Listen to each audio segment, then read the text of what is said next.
इंसान का इंसान से हो भाईचारा, यही पैगाम हमारा, यही पैगाम हमारा।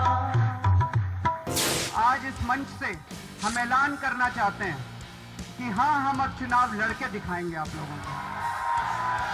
देश की जनता चुनावी राजनीति में कूद रही है और तुम लोग अपने दिन गिनना चालू कर दो भ्रष्टाचारियों। अब हम सत्ता को उखाड़ के फेंकेंगे, इस व्यवस्था को उखाड़ के फेंकेंगे अब हम। साथियों, अब अगर हम लोगों ने देर कर दी तो मुझे तो लगता है कि 5-6 साल में भारत ही नहीं बचेगा। कोयला घोटाले में तो साफ साफ दिखाई दे गया कि किस तरह से बीजेपी और कांग्रेस दोनों ने मिलकर देश को लूटा है। यही हमारी राजनीति की सारे देश को जोड़ना है। जब ये क्रांति पैदा होगी सारे देश के अंदर, ये चुनावी क्रांति पैदा होगी सारे देश के अंदर, तो ये जाति और धर्म की दीवारें भी टूटेंगी। साथियों, देखते रहना। देश के लोगों की पार्टी है जो भ्रष्टाचार से ऊब चुके हैं, भ्रष्टाचार से तंग आ चुके हैं, महंगाई से तंग आ चुके हैं, उन लोगों की पार्टी है। ये व्यवस्था 10 दिन में बदलनी पड़ेगी, नहीं तो आपको ऐसे लोग घेर लेंगे कि आपको पता भी नहीं चलेगा कि कब बह गई पूरी व्यवस्था। जो करना है पहले 10 से 15 दिन के अंदर करके दिखाना पड़ेगा।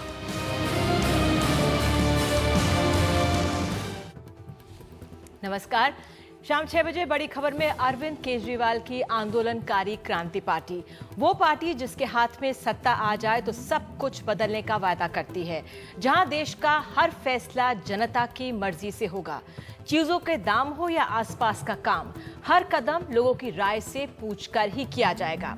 सरकारी स्कूलों को प्राइवेट स्कूलों की तरह बेहतर बनाया जाएगा।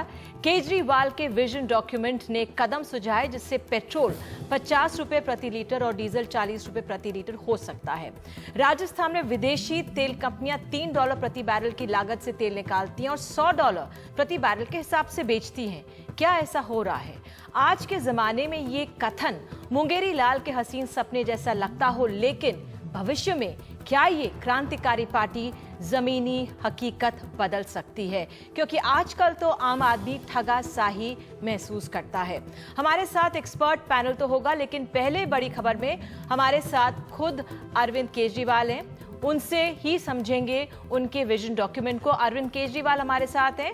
कुछ देर में आपको विनोद शर्मा हमारे साथ political editor Hindustan times studio में मौजूद हैं और अभय कुमार दुबे पॉलिटिकल एनालिस्ट मौजूद हैं। लेकिन अरविंद ने कहा था कि सिर्फ 1-to-1 पहले शुरुआत हो, इसलिए सबसे पहले सिर्फ अरविंद केजरीवाल से मैं तमाम कुछ सवाल पूछना चाहूंगी। अरविंद, बहुत बहुत शुक्रिया। आज आपने अपनी एक नई क्रांतिकारी पार्टी को आप लोगों ने देश के सामने रखा है, इसके लिए बहुत बधाई।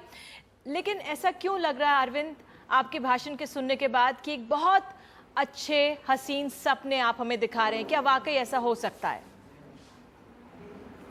कौन कौन सी चीजें नहीं हो सकती हैं? आम आदमी के हाथ में क्या सत्ता आ सकती है? बहुत सारे देशों में है, प्राचीन भारत में भी थी। अमेरिका में वॉलमार्ट अगर मेरे शहर में खुलेगा या नहीं खुलेगा, ये वहां की जनता तय करती है। टाउन हॉल में मीटिंग होती है। आप मिडिल टाउन एक शहर है, उसकी वेबसाइट पे जाके देखिए, हर सोमवार को शाम को 5 बजे वहां की जनता इकट्ठी होती है और जनता सारे निर्णय लेती है। स्कूल खुलेगा कि नहीं खुलेगा, वॉलमार्ट को हमारे शहर में अलाउ करना है कि नहीं करना है, हमारे टीचर काम कर रहे हैं कि नहीं कर रहे हैं, सारे निर्णय जनता लेती है। ब्राजील के अंदर, पोर्टो एलेग्रे के अंदर, बहुत सारी यूरोपियन कंट्रीज के अंदर जनता बजट बनाती है। स्विट्जरलैंड के अंदर जनता संविधान बदल सकती है। तो भारत में क्यों नहीं हो सकता? ठीक है अरविंद, जो कुछ शहरों के, ब्राजील का आपने एक शहर का नाम लिया, अगर आप स्विट्जरलैंड की बात करें तो आबादी अगर देखी जाए वहां की कम है। हमारे देश की आबादी इतनी है और हमारे देश के जो लोग हैं, आम आदमी है, जनता है, बहुत वोकल है। अब बहुत जिस तरह से हिम्मत लोगों में आ गई है, सशक्तिपूर्ण तरीके से बाहर आके बोलते हैं। तो क्या हर को अपनी राय बनवानी पड़ेगी, उसमें एक मत बनाना, आम जनता की राय पर फैसले लेना, क्या ये होता हुआ दिख रहा है आपको? हमने करके देखा है। दिल्ली में हमने 4 मोहल्ला सभाएं 4 म्यूनिसिपल वार्ड में करी थी और ये तब था जब कोई कानून नहीं था। बिना कानून के वहां का काउंसलर तैयार हो गया, उसी के बेसिस पे हमने करी थी। आज मारुति भापकर को हमने स्टेज पे दिखाया, वो छिछवाड़ा के वहां पे कर रहा है, शहर में कर रहा है। जनता हर महीने के पहले रविवार को जनता वहां पे चौराहे पे खड़ी होती है, वहां जनता को के सामने बजट रखते हैं, जनता से पूछते हैं कि भाई क्या क्या चाहिए, जनता लिस्ट बताती है, फिर हर काम पे वोटिंग होती है, भाई कितने लोगों को ये काम चाहिए। तो जिस पे ज्यादा लोग बोलते हैं वो पहले होता है, जिस पे कम लोग बोलते हैं वो काम बाद में होता है। सर कुछ ऐसा उसी तरह से मापदंड- कई गांवों में हम लोग गए हैं। ठीक है, कुछ मानदंड रखा, जैसे दिल्ली में जिस तरह से आपके भाषण से प्रतीत होता है कि विधानसभा चुनाव जब आएंगे दिल्ली सबसे पहले टारगेट हो सकता है, वहां पे आपकी पार्टी पहले उतरेगी। तो क्या एक क्षेत्र में या कोई कॉलोनी है वहां पे कितनी संख्या ली जाएगी, उनके वोट कैसे लिए जाएंगे, सबकी शिरकत हो या ना हो वो कैसे लिया जाएगा, अगर हमारे दर्शक समझना चाहें तो? इस मॉडल के बारे में आप बात कर रही हैं ना? जी जी। हाँ, तो दिल्ली में जैसे हमने जब करके देखा था, तो दिल्ली के अंदर मोटे मोटे तौर पे एक म्युनिसिपल वार्ड में 40 से 45 हजार वोटर होते हैं। आप अगर एक म्युनिसिपल वार्ड को 10 से 15 हिस्सों में बांट दें और एक हिस्से को बोले मोहल्ला, तो उस मोहल्ले में करीब 3000 के करीब वोटर आ गए। 3000 के करीब 700 से 800 परिवार आ गए। तो जब हम मोहल्ला सभा करते थे तो सबके घर में नोटिस जाता था, तो 150-200 लोग इकट्ठे हो जाते थे बड़े आराम से। वो तो तब जब हमारे पास कोई साधन नहीं था, अगर सरकार करेगी तो ज्यादा लोग आएंगे। 150-200 लोगों का मतलब 150-200 परिवार रिप्रेजेंट हो गए वहां पे। वहां पे काउंसलर आता था, सारे ऑफिसर्स मौजूद होते थे।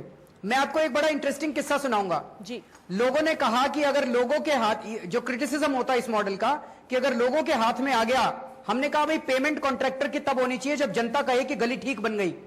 तो कुछ लोग क्रिटिसाइज करते थे कि जनता तो कभी कहेगी नहीं, कॉन्ट्रैक्टर को ब्लैकमेल करेगी। ये एक्चुअली एक इंसिडेंट हुआ जिसमें कॉन्ट्रैक्टर ने उस इलाके में, त्रिलोकपुरी का एग्जांपल है, त्रिलोकपुरी में गली बनाई, वो गली बहुत खराब थी। जनता ने कहा, ठेकेदार को बुलाया गया, जेई को बुलाया गया, जनता ने कहा यह गली खराब है। कॉन्ट्रैक्टर ने सबके सामने माना कि हाँ मैंने गली खराब बनाई है। देखिए सारी जनता के सामने दूध का दूध पानी का पानी होता है। कॉन्ट्रैक्टर ने कहा कि मेरे को 1 हफ्ते का टाइम दे दीजिए, मैं ठीक कर दूंगा। 1 हफ्ते के बाद जब मोहल्ला सभा हुई तो सारे लोगों ने उसकी पेमेंट पास कर दी। कोई इंक्वायरी करने की जरूरत नहीं, कोई भ्रष्टाचार के आरोप नहीं, वहीं हाथ की हाथ फैसला हो गया। सड़क गंदी बनी, उसको ठीक करवाया जनता ने और उसकी पेमेंट हो गई। आप जनता को ताकत दे दीजिए। निधि, मैं बता रहा हूं कि बहुत सारी समस्या, लेकिन मैं एक और क्लियर कर दूं, कुछ लोगों को गलतफहमी है कि हम ये कह रहे हैं जैसे कि भाई सारे निर्णय जनता लेगी। सारे निर्णय जनता नहीं ले सकती। मेरे मोहल्ले के निर्णय जनता लेगी। कुछ निर्णय ऐसे हैं जो स्टेट के लेवल पे लेने की जरूरत पड़ेगी, वो स्टेट गवर्नमेंट लेगी। कुछ निर्णय ऐसे हैं जो सेंट्रल गवर्नमेंट पे लेने पे वो सेंट्रल गवर्नमेंट लेगी। लेकिन कई कानून ऐसे हैं, 30 से 40% कानून ऐसे हैं जो कि जनता की मर्जी से बनने चाहिए। ठीक है। ये यहाँ पर अरविंद, सवाल एक दूसरा भी आता है। आप लोग भी जानते हैं कितने लोग वोट करने निकलते ही नहीं है। तो हमारे देश में आप उस आबादी के लिए भी तैयार हैं जो उंगली तो उठाते हैं सरकार पर या आपकी जो नीति है उन पर क्रिटिसाइज करने को तैयार होंगे, लेकिन जब वोट की बात आएगी या अपनी राय देने की बात आएगी तब वो बाहर निकल कर नहीं आने वाले। तो ऐसे में भी लोगों को जागरूक करना वो भी एक बड़ी चुनौती होगी आप लोगों के लिए। इसमें कोई जरूरी नहीं है। आप एक प्लेटफॉर्म तैयार कर रहे हैं कि भाई हर महीने के पहले रविवार को यहां पे मीटिंग होगी इस इलाके की और ये मुद्दे डिस्कस होंगे। जो लोग आना चाहें आए, जो लोग नहीं आना चाहते मत आए। तो जो लोग दुखी होंगे किसी मुद्दे से वो लोग आएंगे। जो लोग उस मुद्दे को, आप एजेंडा पहले से सर्कुलेट कर दीजिए, जो लोग आना चाहेंगे वो आएंगे, जो नहीं आना चाहेंगे वो नहीं आएंगे। तो 2 चीजें होती हैं इसमें जब लोगों की अटेंडेंस कम होती है। एक तो वो, अगर ये प्लेटफॉर्म काम ही ना करे तो थोड़े दिन में लोगों की उम्मीद खत्म हो जाएगी। दूसरा वो कि जब सारी चीजें ठीक हो जाएंगी थोड़े दिन के बाद, मान लीजिए, एज्यूम कर रहा हूं, तो लोग आना बंद कर देंगे। तो आप एक प्लेटफॉर्म दे रहे हैं, उसकी चिंता मत कीजिए कि कितने लोग आते हैं कितने लोग नहीं आते हैं। India's #1 news app just got even better. Download NDTV's new app. Fully optimized for retina display. Full screen view.